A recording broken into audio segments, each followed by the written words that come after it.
Hello, we are back for part 2 of the 150th Gilead Graduation. Last time we listened to Tony Morris and Mark Sanderson, so let's see what the Gilead Graduation has in mind for us. Don't forget to like and subscribe to the channel. We have a lot of cool content that is always being churned out, and every time you like the video, it helps it get out to more people on YouTube, so help the cause as much as you can. It only takes 1 second. Thank you so much to everyone that has joined the Patreon as well. I really very much appreciate that. And with all of that being said, let's run the intro.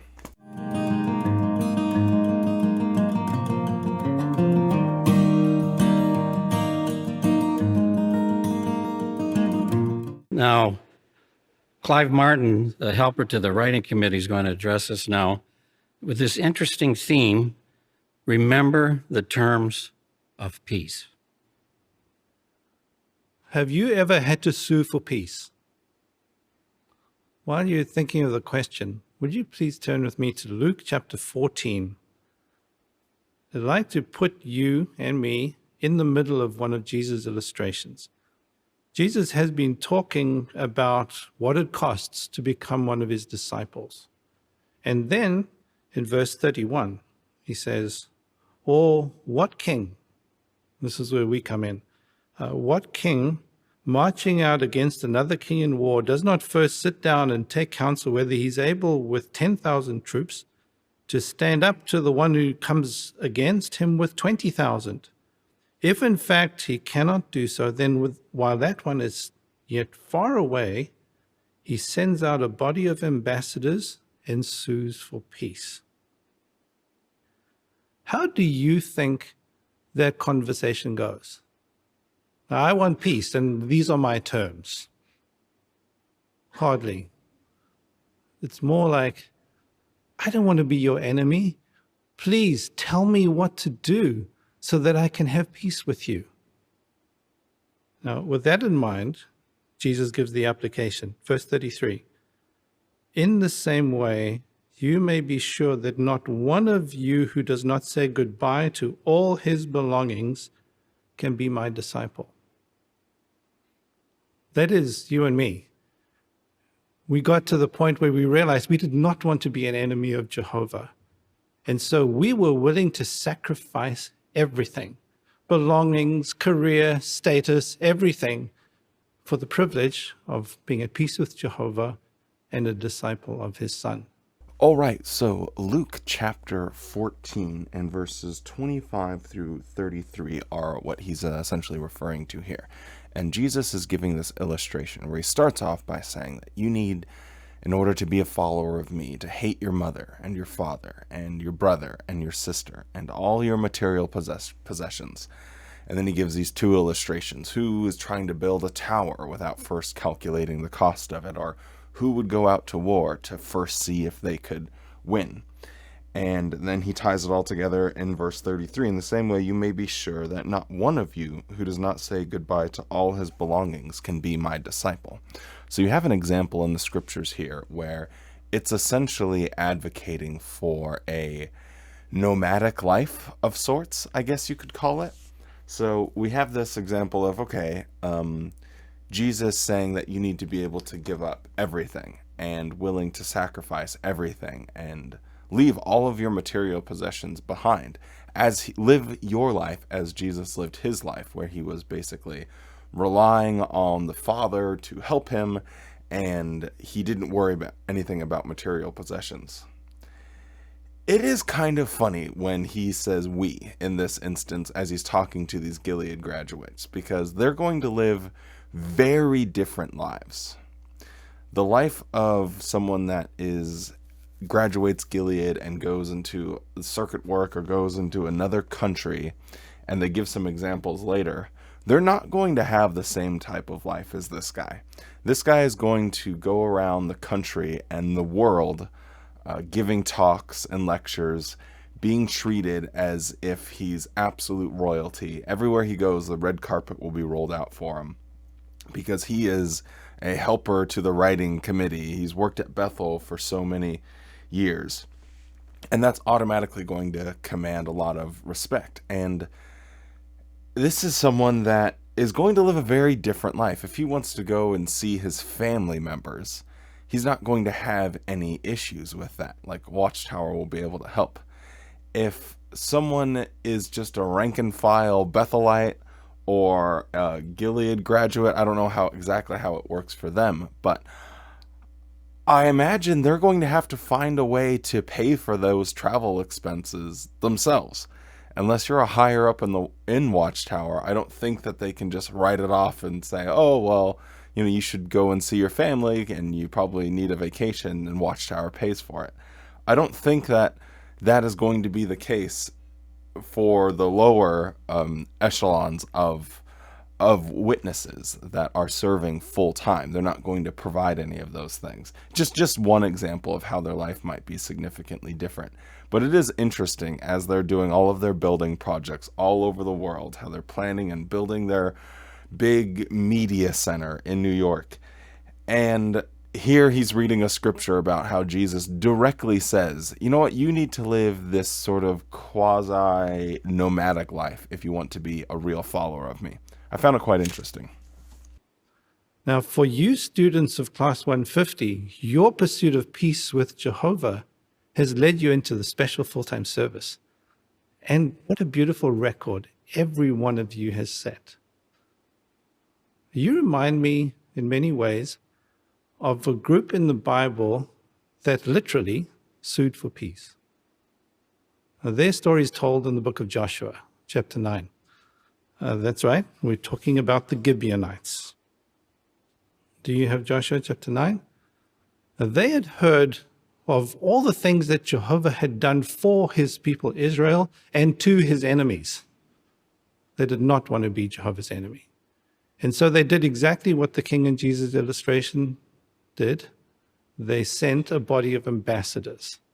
So Joshua chapter 9, and this is their opening overture in verse 6.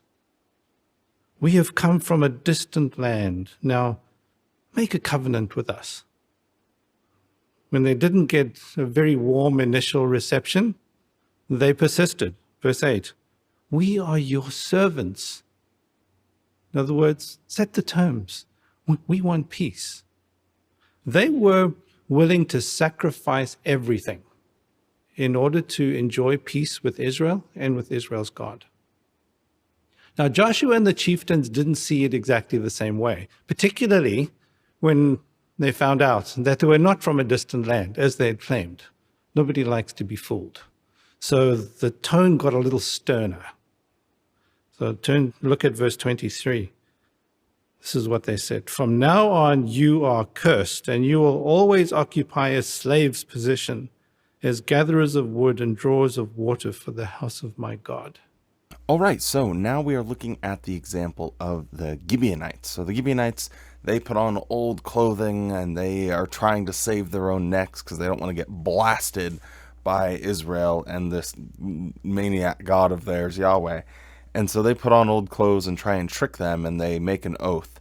And then they make the oath, but then after Israel finds out that they've been tricked, the people start to talk against the chieftains, because the chieftains are the ones that are like, well, sorry, we already made this oath, even though they were just tricking us, so we can't wipe them out. So all the people wanted to wipe them out. So the resolution to this whole thing was, hey, let's make them our slaves. And so they come right out and say it, as he saw in verse 3. From now on, you are cursed, and you always occupy a slave's position.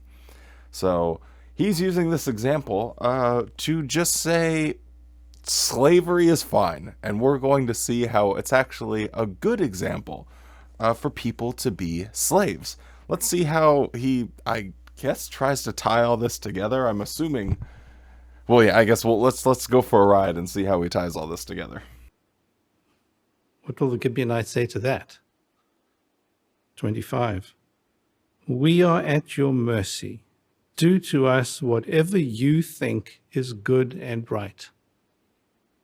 And just so, the terms of peace were set. Verse 27. That day Joshua made them gatherers of wood and drawers of water for the assembly and for Jehovah's altar at the place that he should choose, and they remain so to this day. Again, briefly, and I feel like we're having to do this a lot with Watchtower these days, is we need to just be clear on the exact story that's going on here. These people were scared for their lives. The verse that he skipped over and didn't read, it says, in verse 24, he said, they answered Joshua, it was because your servants were told that Jehovah, our God, had commanded Moses, his servant, to give you all the land and to annihilate all its inhabitants from before you. So we were afraid for our lives because of you. And that is why we did this. So their motivation, as it clearly says in the scriptures, in this verse that he skips over, their motivation is, we are terrified that we're going to die. It's the old cake or death. Cake, please. That's what's going on here. It's not anything to do... I don't know how he's going to try and tie all this together, but whenever Watchtower is reading something, always look at it in full context, because they just love to pluck random things out of the sky and make it fit some sort of mold that they have. So let's see where this is going. So now, a few questions, a few lessons. What do you think of the Gibeonites' assignment? It was presented to them as a punishment. But just think, they weren't being sold off as household slaves. Their humble service would directly contribute to pure worship and support Jehovah's people. That's a privilege, isn't it? I mean, that's the kind of service we reach out for as a privilege. Now, the kind of service. Was it because they were lowly people, no skills to do anything else, that they were given this kind of job? Well, look at chapter 10 and verse 2. Kind of people the Gibeonites were. Gibeon was a great city, like one of the royal cities. It was greater than Ai, and all its men were warriors. Capable, skilled people. However, clearly the Gibeonites realized that if their army was no match for Israel, then Jehovah didn't need them to bolster his army in order to complete the conquest. It was better for them to ask Jehovah what he wanted them to do, and to do that. Oh, yes, the Gibeonites went to Jehovah, and they were happy to accept whatever assignment he gave them. Did this guy honestly even read the account that he's quoting? Or did he just pluck a couple verses of it and said, well, this kind of fits the narrative I'm trying to give here, so I'll just run with it? I mean, honestly, they were scared. They didn't want to get wiped out. They saw other nations around them getting blasted, so they said, hey, let's try and fool these guys to make a covenant with us, so that way we don't get blasted as well. Seems reasonable enough. It had nothing to do with accepting an assignment to support true worship. Where is he getting any of that? It literally just makes absolutely no sense. And then, he does more of the same thing, I guess, when he starts down verse 10, because what it's describing is essentially Jerusalem and the kings of the Amorites going up against the Gibeonites because of how great of a nation they were, and they heard they made an alignment, or an alliance with Joshua and the Israelites. So what you have is Jerusalem and Israel, they're going against each other.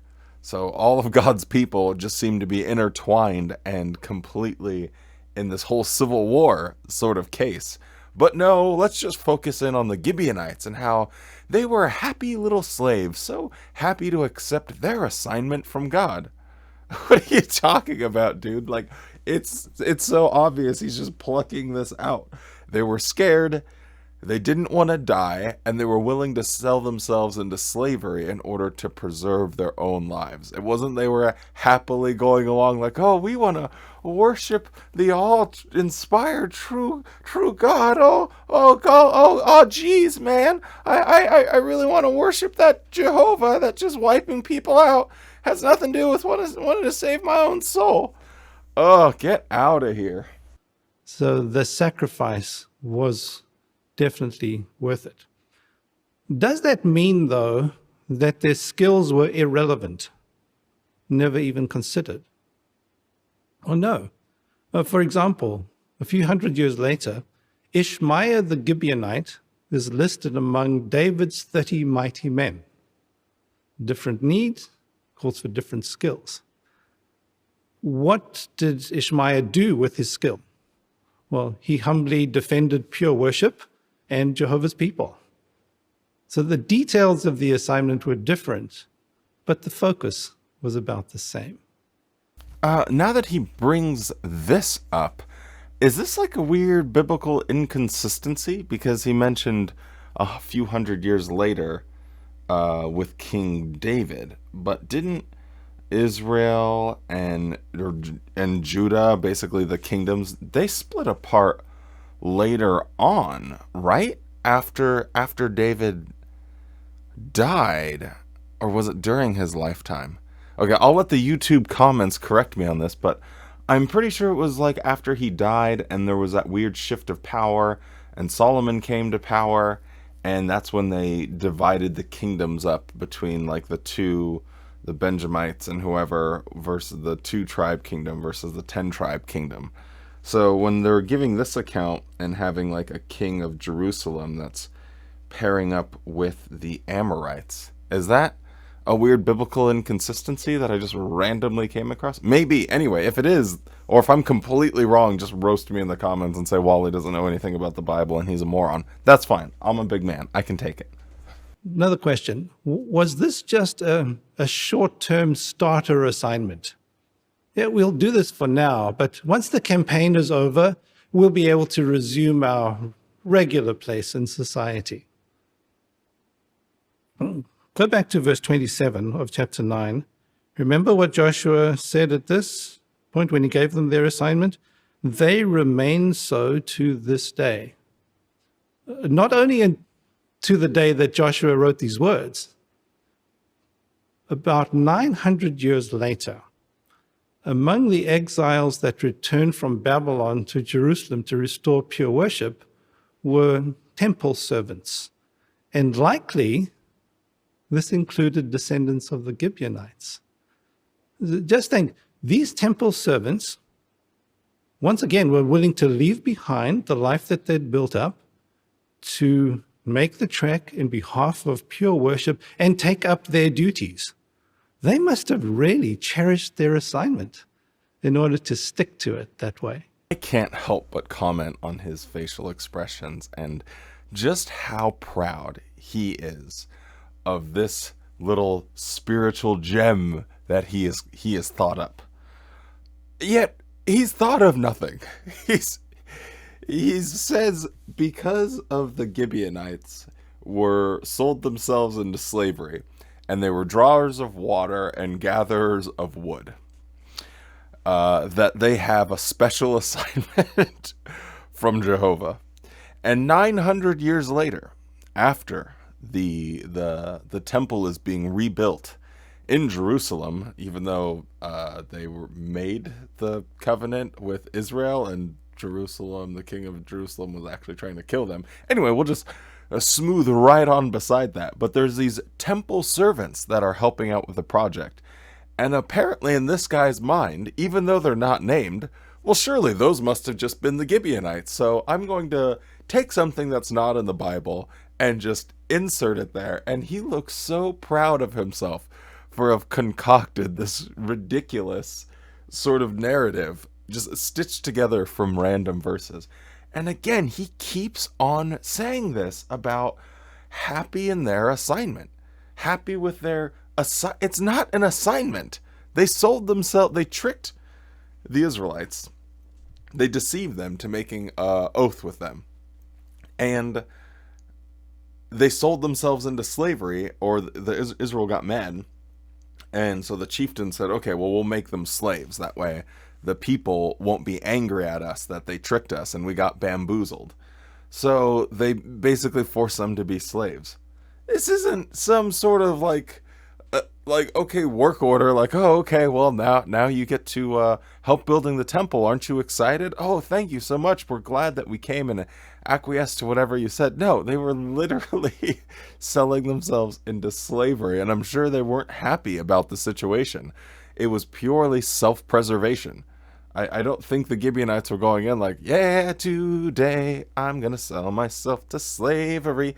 I'm sure they were like, well, looking at their son and daughter during dinner, yeah, we probably should figure something out because these guys are going to come and annihilate us because apparently their God has given them our land that we've been here for 1,000 years. Anyway, just a really, really funny scenario, and I just couldn't help but laugh at his facial expressions and how just so proud of himself he is that he has just put this sort of story together in his mind. But good on him, you wouldn't be a good Jehovah's Witness higher up if you couldn't just take random scriptures and put them in the meat grinder and come out with a whole sausage. So as we've talked about them, have you been noting some personal lessons? These are the 4 that come to my mind. This guy really cracks me up. Have you been taking notes and the lessons that we can learn? Well, I have. Wait, aren't you the one giving the talk? Have you been taking notes? Here's the points I derive from this talk that I've been giving.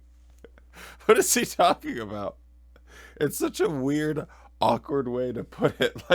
Like he's one of them, not the one speaking to them. I guess he's trying to act like he's just one of the group, or they're all the same, when clearly they're not, because he's sitting on a stage with all the chairs facing him. And it's like, oh yeah, this guy just cracks me up. Number 1, as with the king in Jesus' illustration and the Gibeonites, peace with Jehovah is such a treasure. We're willing to sacrifice anything to enjoy it. Point number 1, if you want to stay alive, you need to do whatever Jehovah or his representatives tell you. So just like the king in Jesus illustration, and like the Gibeonites, they would have died. Yes, they would have been killed unless they took decisive action to do everything in accordance with Jehovah's organization. That's not meant to scare you or anything. Don't worry about that. Number 2, Jehovah's terms for us include humble service on behalf of pure worship and in support of his people. And that kind of humble service we view as the greatest privilege. Number 2, wherever you find yourself in Jehovah's organization, as long as you're doing everything you can, even if it is quote unquote this humble service, just remember, it's a privilege to do whatever me and my friends tell you to do. It's a privilege.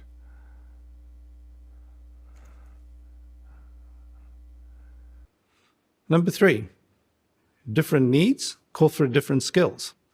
And that may lead to a change of assignment for you or for someone else.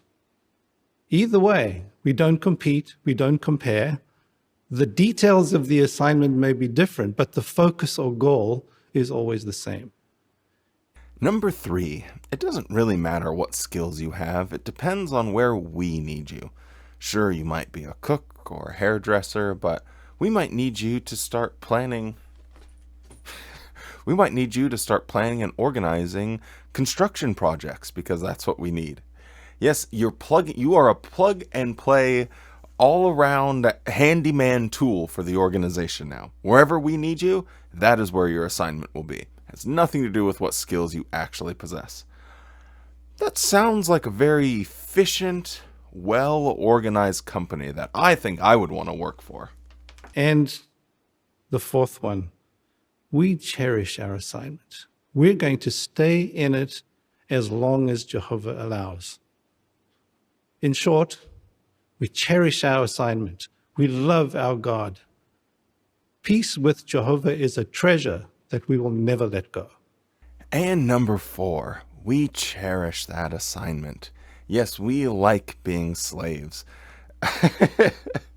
We like being slaves. We cherish that assignment. I'm going to walk off stage and everyone's just going to sit there and clap along. Yes, woohoo. We all want to be slaves of Watchtower. You've heard it here first on the 150th Gilead Graduation, ladies and gentlemen. Brother and Sister Gabichwa will be returning to Congo.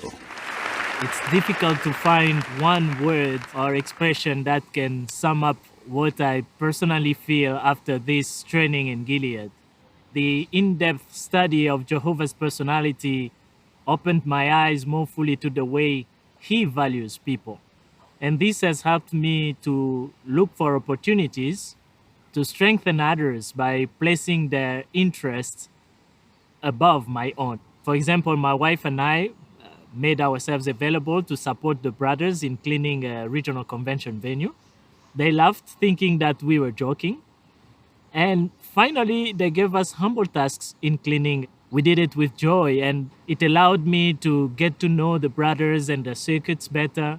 Taking these opportunities has a much more profound effect on the brothers than simply giving talks. Gilead has also helped me to show honor to the other members of the branch committee. On the committee I serve, there are brothers of different age groups. While I feel that my normal inclination is to speak too much, I have learned from others on the committee how to humbly listen. For example, I had to present a concept to the branch committee and I put all my heart in the presentation. I was 100% sure it would be approved. Guess what? None of the options were approved. Honestly, inside myself, I was upset and ready to give up. So, for the first time, at least in my opinion, of listening to this Gilead graduation, we have someone that's actually speaking with some measure of sincerity. And it's actually quite a relief to hear someone, as he's telling his story, that is actually, like, speaking from, I guess, a semblance of being genuine, speaking from his heart and his experience. And it's so different than what we've heard with the other brothers giving these talks. And I just found it kind of interesting that he was able to speak with such a clarity and genuineness that we haven't really heard from any of the other speakers so far. But anyway, just a quick side note in there. He seems like a really nice guy, and too bad he's a witness. What helped me was meditating on the example of another fellow branch committee member and how he reacted in times like this. Thanks to Gilead, I have learned to benefit from the qualities of each one of the brothers I work with, no matter who they are or the experience they have. Jehovah's organization is made up of people from different cultures and backgrounds, and these differences can at times be to us like a huge gap that threatens our unity. In one of our lessons in Gilead, Matthew 5 verse 3 was used to show that the only way to bridge the gap is to be a spiritual person. So every time I'm overwhelmed by a feeling of inadequacy or I'm about to vent my frustrations, I reconnect to Jehovah and Jesus by studying the Bible and praying for help. I would definitely say that Gilead has given me all the tools I need to build the bridge of unity among Jehovah's people whenever I see a gap. And that tool is to feed my own spirituality.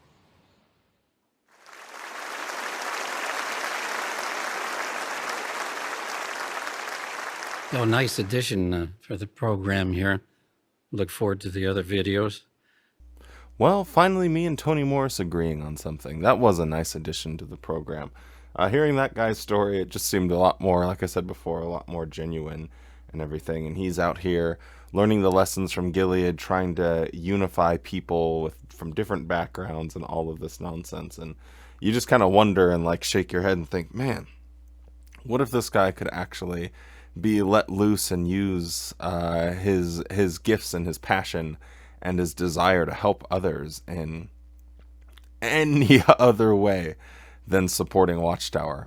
Literally anything else you can come up with is cool. Just don't use it for an organization that's just actively lying to people. But yep, a nice little story, I guess, we hear there, and we can agree with Tony Morris that it was a nice break from the crazy, bigoted, small-minded approach of the talks that we've heard so far. Now, next we have a helper to the teaching committee. Been so for a long time. Not picking on your age, Bill, but you look good. That's because his Sandy's right out there, so I try to be careful. So it made me very happy to see a clip where Tony Morris doesn't just get the whole audience erupting in laughter like he normally does. So a lot of times they can just say any manner of nonsense as long as they appear to be candid in some way. The audience just loses their mind like, oh, look, Tony Morris, he's cracking a joke, so it must be funny. This one, when you listen to it, it just is like half the audience is kind of like, haha, yeah, okay. And then there's one enthusiastic laugher amongst the group that's just like, but from when you listen to it, it's very muted in comparison to what sort of laughs they normally get. And I just think it's kind of funny to see an actual situation where people aren't just like erupting in laughter. Anyway, let's move right along and see what he said. Bill, so I'm guessing it's William Maleficent. William Maleficent, that's his name. There are many people who love to boast. Politicians frequently boast about what they have done and what they promise to do for their constituents. And businessmen, they love to boast about how successful they are and how much money they are making. And athletes, athletes are prideful, many of them. And they boast about the events that they've been great in, they've won. In fact, it's interesting to note that in the highly competitive sports world, there is an expression for great achievers. The expression is GOAT, G-O-A-T, greatest of all time. Can you imagine people thinking that somehow they have been the greatest of all time? Stop it. Get some help. How interesting is it that a representative of the Watchtower in such a high up position, I think Mr. Maleficent is a helper to the governing body. But anyway, no matter his rank, it's really fascinating that he is going and talking about boasting and how people boast, because I grew up constantly being told and telling others, boasting about the organization. Well, we're the only ones that don't go to war. We're the only ones that relate this scripture in this particular way. We're the only ones that have the correct translation of the Bible. We're the only ones that aren't being inflicted with these cases of child safeguarding. We're the only, all of these, we're the only ones, all of this boasting. And if you were to ask me as a full steam ahead witness, what were some of the reasons why I believed it was the truth, I would have gone to the uniqueness of the organization. Well, we're unique in that X. We're unique in that Y. And I would just keep going and listing all these things that, Jehovah's Witnesses are the only one, essentially boasting about being different somehow and experiencing growth. Oh my goodness, look at the growth of the organization. My, oh my.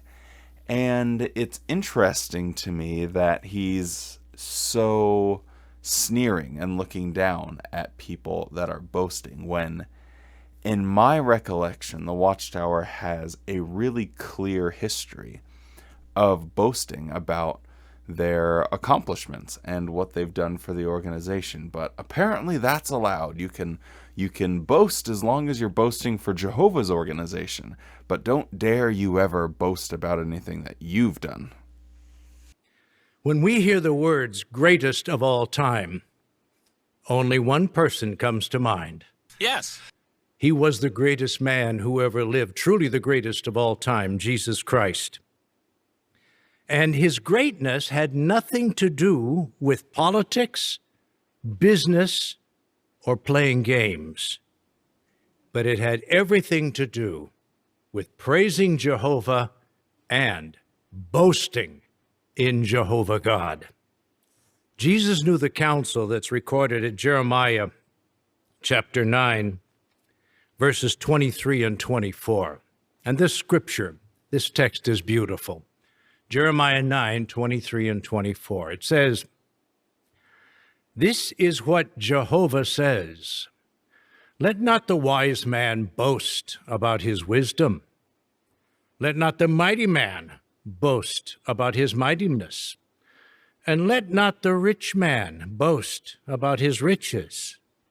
But let the one boasting boast about this, that he has insight and knowledge of me, that I am Jehovah, the one showing loyal love, justice, and righteousness in the earth. For in these things I take delight, declares Jehovah." Isn't that beautiful? So to boast in Jehovah really means that we take pride in our God, Jehovah. We're proud to bear his name. We rejoice in his reputation. We've got it in the scriptures, and we can see it in the organization today. Remember that thing I said earlier about the Watchtower and the Bible, Jehovah, their God they worship, being synonymous? Right there. You can see it in the organization. You can see it in the Bible, and you can see it in the organization. And everything is tied to the organization as far as the interpretation, the understanding of what the scriptures really mean. So when he's talking about this and boasting for, God, what he's really saying is it's okay to boast Watchtower. It's fine. You can boast about anything Watchtower related. So you Jehovah's Witnesses out there, if you can shoot 50% from three-point land, that's cool, but keep it to yourself, bub. I only want to know how many hours you put in out in service. And if you really think about it, we all grew up with the assemblies and the conventions. They were always hauling people up there, like every third or fourth talk, to give their experiences. And what are your experiences? Well, one of the questions that it was like the first or second question is like, what privileges have you had in the organization? And then people list off all the things they've done for Watchtower. And it's fascinating. Like, don't boast unless you're going to boast for me and my buds. So you students can boast in Jehovah. You've been doing it for a long time. But because now, though, you have the privilege of going out, fulfilling an assignment, and showing how much you really do rely on Jehovah God. I almost hate to keep bringing it up, but here we have another example of you can boast in Jehovah God. You can boast that you now have this privileged assignment and that you're being used by the organization. He's literally telling people that they can feel like they are better than the rank and file ordinary witnesses. You can boast in this fact, like this is a reason that you can actually boast, is because you have this privileged assignment. Very interesting. You can boast because you've experienced what Jesus declared in John chapter 8, verse 32. Jesus said, "And you will know the truth, and the truth will set you free." Well, that's something we all know. But don't minimize it. Appreciate the freedom you have right now because you know the truth. You've been set free from the lies of this world that hold people in bondage about false beliefs in life and death. You're free from human thinking that man is going to remedy the problems of this old world, and we know they can't do it. They haven't got the wherewithal to do it. No man can really direct his own steps, not even a perfect man. So there's something not so subtle going on here. You can boast that you have the truth that set you free from the lies of this wicked world. Okay. What is the truth, according to a Jehovah's Witness? Their doctrine that's different from the rest of the world. Who makes up that doctrine? Now it's the governing body. Who can change that doctrine? The governing body. Who says what is old doctrine that needs to be disregarded? The governing body. Who are the only ones that can have a revelation or an understanding of a new perspective? Even if a rank and file Jehovah's Witness has it, they have to wait until the governing body decide that it's okay. Well, I answer the question, the governing body. So when he's saying you can rejoice in the truth, what is he actually saying? Well, by the definition of what they're understanding as the truth, it's that information which comes from the governing body. So you can rejoice in the governing body. You can boast in that. So you can boast about your accomplishments in Watchtower, and you can boast that you talk to the governing body members. And other than that, no, just make sure that you are happy in your position. And then you have the second part of what he said, where you can boast that you're free from this bondage. And I just found, well, not to get sexy here or anything, but I find it interesting that he's using this language of essentially slavery. And earlier, we had someone talking about how the Gibeonites selling themselves into slavery was a privileged position. So he's like, you're free from slavery on one hand, but then you're also happy that you're a slave on the other hand. Can you see how a group of people is talking down to their rank and file minions? They are talking down to them. They're telling them what to think, and the control is very real. In one instance, oh, you wouldn't want to be in the bondage and the slavery of this world, but how happy you are to be in slavery to us. You would be in the bondage of slavery of independent thinking. Imagine being in the slavery of independent thinking and not being a slave for Watchtower. How privileged you are. My, oh my, this is wild. You can boast also in another thing, that you're slaves of Jehovah. Now, you're in a unique position because very few slaves are allowed to choose their master. But you've done it.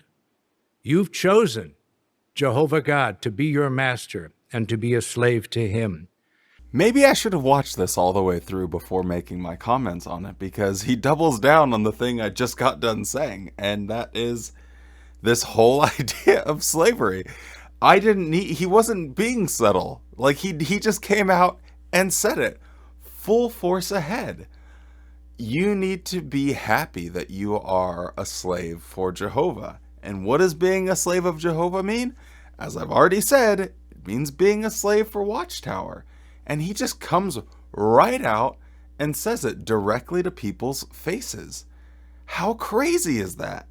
How crazy? And you know that Jehovah is with you, and you're happy, and you're willing slaves of Jehovah and of Jesus Christ.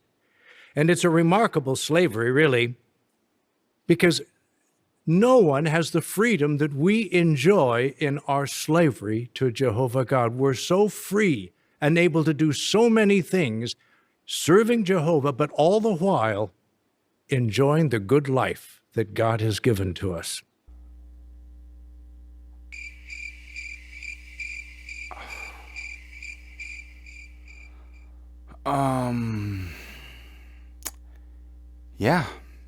Yeah, he said that.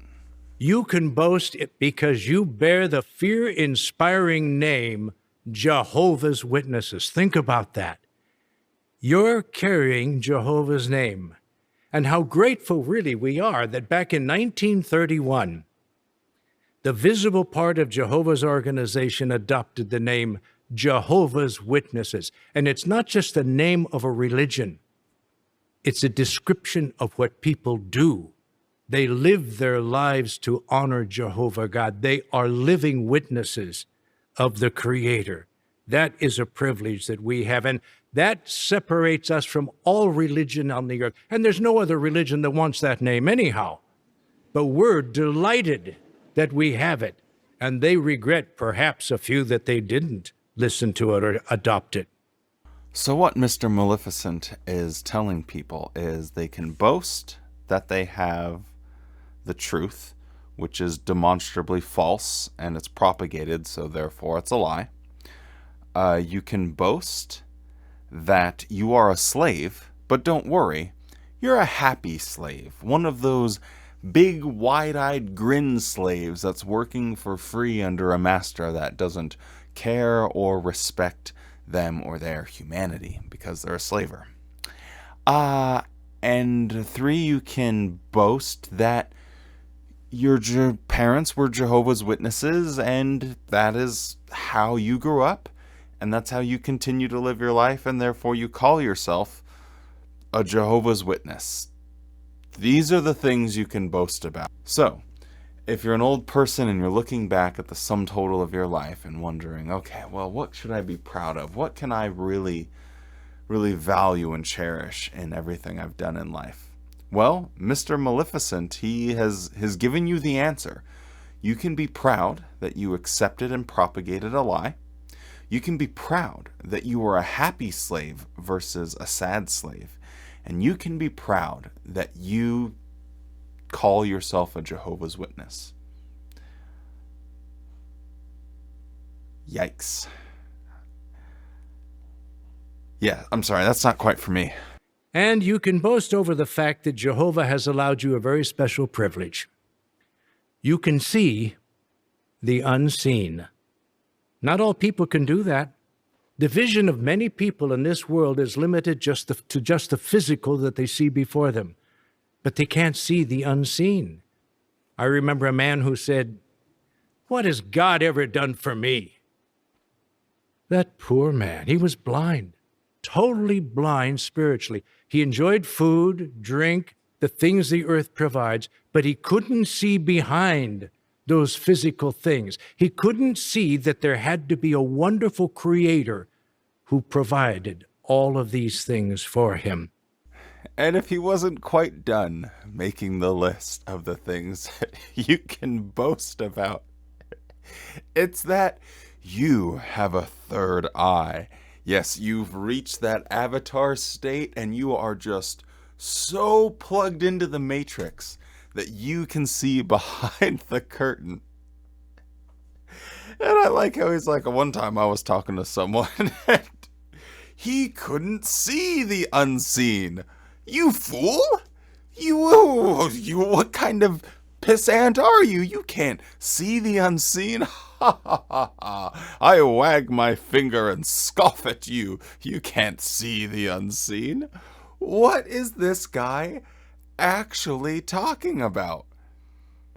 What is he saying? You can boast in what? A delusion?